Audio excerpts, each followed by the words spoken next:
Singapore is planning its next moves to open up even more amid the pandemic. It includes giving those vaccinated more freedoms. Here are 5 things you need to know from the latest COVID-19 taskforce media conference. First, vaccination rates.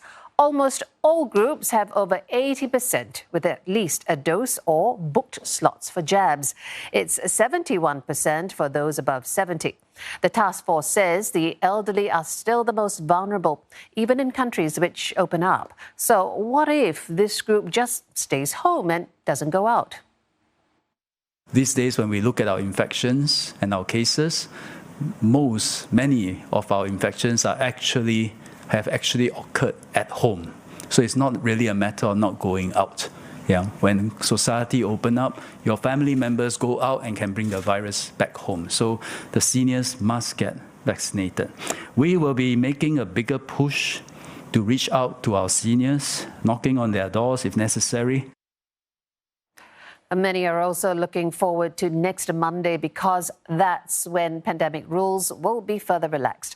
Groups of 5 can dine out from the current 2. Wedding receptions can resume with testing up to a limit of 250. Gyms can start high-intensity exercise with masks off for larger groups of up to 5. So what happens when 50% of the population is vaccinated roughly by the end of this month? Well, those inoculated will get more social privileges. They can meet and dine in larger groups of 8. Crowd sizes can double, up to 500 for concerts and worship sessions if all are vaccinated. But what about those who can't take mRNA vaccines or didn't take their shots? We will have to work out what guidelines might apply for these groups of people. We will work through these details and we will announce the new measures nearer the implementation date. But we wanted to share with everyone now to give a sense of what you can expect in the coming weeks. But if you are not vaccinated, then obviously you will not benefit from the protection of the vaccine and you will therefore require a set of tighter safe management measures to keep yourself safe. At the 50% mark, those with the non-mRNA Sinovac jab won't be getting these benefits, not until there's a higher level of vaccination in the country with higher herd immunity.